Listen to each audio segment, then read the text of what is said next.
For my third quarter reading project, I chose to reread the book Night by Elie Wiesel. I first read the book during the summer for my summer reading assignment. Elie Wiesel's autobiography Night tells the story of his teenage years spent during the Holocaust. The book begins in 1944 in Romania in Elie Wiesel's town of Sauget. At this time, Wiesel is only 11 years old and spends much of his time studying the faith and customs of the Jewish religion from his teacher Mash the Beadle. The first foreshadowing of the Holocaust in the story is when Mash the Beadle leaves the town and comes back with a story of his near-death experience after encountering the Nazis. He takes precautions and advises everyone in the town to do the same, but they ignore him. Over time, the Jews in Sauget are separated into ghettos. Everyone in town continues to remain calm, though, because the Nazis have not used force on them yet. In the spring, however, the Nazis force them into cattle cars to be brought to an unknown destination. The people become very anxious from lack of food, confusion, and exhaustion. I found it hard to read this part of the book because it's very scary to think that people were just taken from their home by unknown people like the Nazis and brought to a destination they knew nothing about and weren't told where they were being brought. And it's really hard to think that this happened to people. Other humans did this to other humans. At this point in the story, readers see yet another foreshadowing of the Holocaust. A passenger on the train ride, one of the women, Madame Shawsetter, has a vision of flames and becomes hysterical. Everyone ignores her, though, because they think she's just had not enough sleep, exhaustion, lack of food like everyone else. But when they arrive at the camp, they see flames coming out of the gas chambers. They have arrived at Auschwitz. Upon getting out of the cattle cars, the men and women are split up. Elie and his father are to go to one side, and his mother and three sisters are to go to another. Elie and his father were to stay at Auschwitz and perform hard labor every day, while his sisters and mom were sent to a death camp, which means upon arrival they were to be sent to the gas chambers. Although Elie and his father did not know it, this is the last time that they saw the women of their family. Without so much as a proper goodbye, they lost four of the most important people of their lives.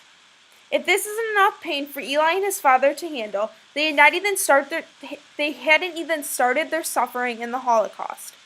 Elie and his father both must try to stay as physically fit as they can so they can stay on the workforce. Because if the Nazis saw that you could not stay on the workforce because you were too weak, then they saw you as useless and you were sent to the gas chambers to await your death. After some time, Elie and his father were to be sent to another factory in the Auschwitz complex where they had to perform with dangerous equipment. Around this time, Elie becomes more and more saddened by the events around him, ultimately becoming depressed. You can imagine the mood of the camp. Everyone feels so tired from the work and so hungry from the lack of food and the elements, and also saddened by losing every single day maybe another member of their family or a neighbor, a friend, someone in their village, or if they didn't even know them, they've lost a fellow member of their faith. They lost a fellow Jew.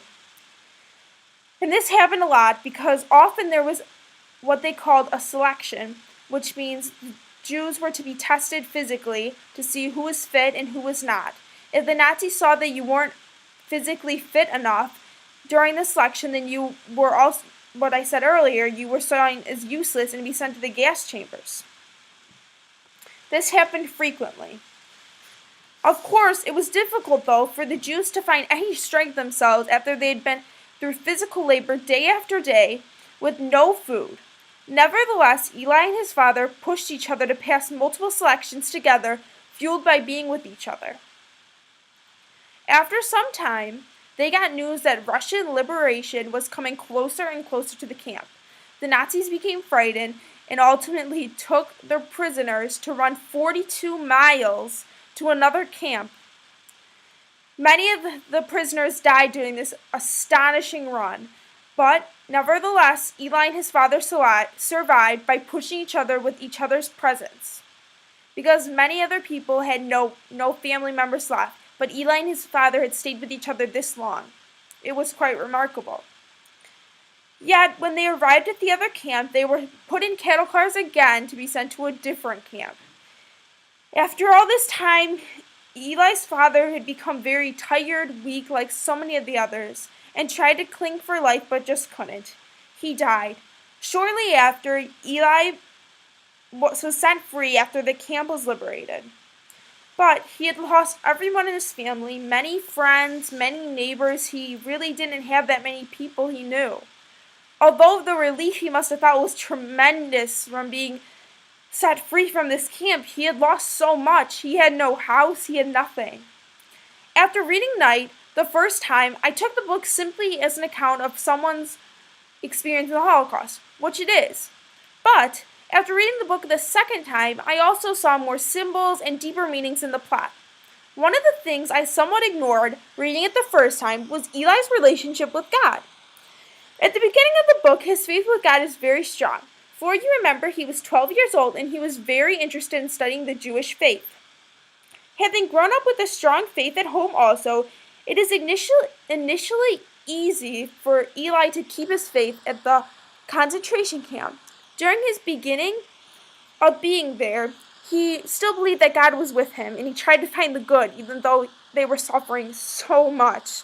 Over time, though, the more cruelty Eli saw every single day, what he experienced, what he saw done to others, it was harder to find God for him. Sometimes he would regain his trust in God, but ultimately I believe that after an experience like Eli had in a concentration camp, it just changes his relationship with everyone, including God. Another obvious theme in Night is the inhumanity towards human. Obviously, the cruelty the Nazis showed the prisoners affected them tremendously. Their lives would never be the same after they left the Holocaust. Reading the book, I was astounded by the fact that humans could treat other humans so horribly. It is actually hard to read that. It seems horrible to think that events didn't happen so long ago or so far away ago. It was somewhat recently, and where they were wasn't so far away from where I am. It's hard to think that is real. It seems like it could be a made-up book. Like, how could this happen? Also, during difficult times like such, it can be easy to turn on each other's backs. It's almost as simply as to unite bonds with each other. Thankfully, we see that Eli and his father stuck through so much until Eli's father's death. Eli's father told him that fathers and sons in the same camps were fighting, and it was evident to see that family longers that obviously loved each other were fighting because they were in such dire situations. Eli ends his book by saying, "One day I was able to get up, after gathering all my strength. I wanted to see myself in the mirror. I had not seen myself since the ghetto. From the depths of the mirror, a corpse gazed back at me. The look in his eyes, as they stared into mine, has never left me." The book left a tremendous impact on me and definitely changed my view on the Holocaust. I had never known so much about it, and it gives you great details and you really understand what happened. And I would definitely suggest it to anybody to read.